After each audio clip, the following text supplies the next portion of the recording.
দেখুন, মেসিকে নিয়ে যুব ভারতী ক্রীড়াঙ্গনে যেটা হলো সেটা দুর্ভাগ্যজনক, লজ্জাজনক এবং অত্যন্ত কুরুচিকর। কিছু লোকের হ্যাংলামির জন্য এরকম একটা লজ্জাজনক পরিস্থিতি কলকাতার উপর হলো। কেন মেসি যখন মাঠে ঘুরছেন, এত মানুষ তারা কত শখ করে খেলার, তো মূল কথা ছিল না মেসিকে দেখতে যাচ্ছে, মেসি আসছেন, স্বপ্নের নায়ক, মেসিকে দেখতে যাচ্ছেন। তো মাঠের মধ্যে যখন মেসি ঘুরছেন, তো বাকিরা মেসিকে একটু সামলে শুধু তার নিজস্ব দেহরক্ষী দিয়ে একটু ভিড় থেকে আগে মানুষের দিকে তাকিয়ে হাত নাড়তেন। তারা যারা এই এত দামি টিকিট কেটে দেখতে এসছেন তারা দু চোখ ভরে দেখতেন। তো সেটা করা গেল না। এত কিসের হ্যাংলামি?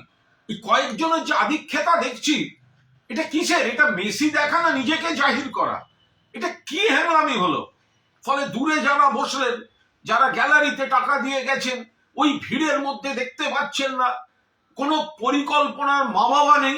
এই আয়োজক এটা হচ্ছে নাকি শুধু টাকা, শুধু ব্যবসা। আর যে ক্রীড়া প্রেমীরা এখানে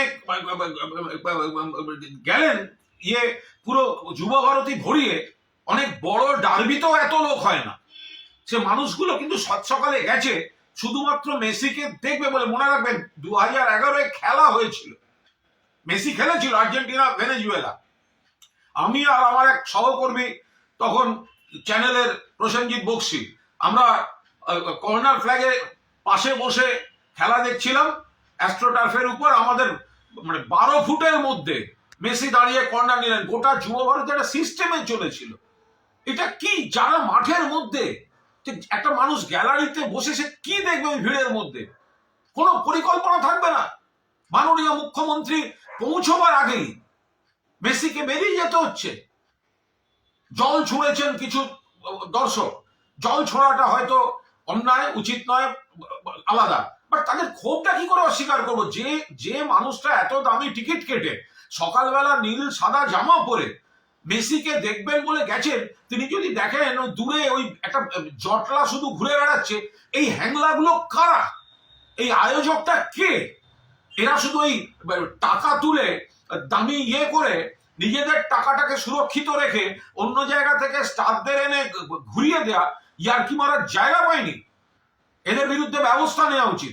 আমি এই ক্রীড়া প্রেমী যারা সাত সকালে যুব ভারতীতে মেসিকে দেখতে গিয়ে বঞ্চিত হয়েছেন, তাদের আবেগ এবং ক্ষোভকে পূর্ণ সমর্থন করছি।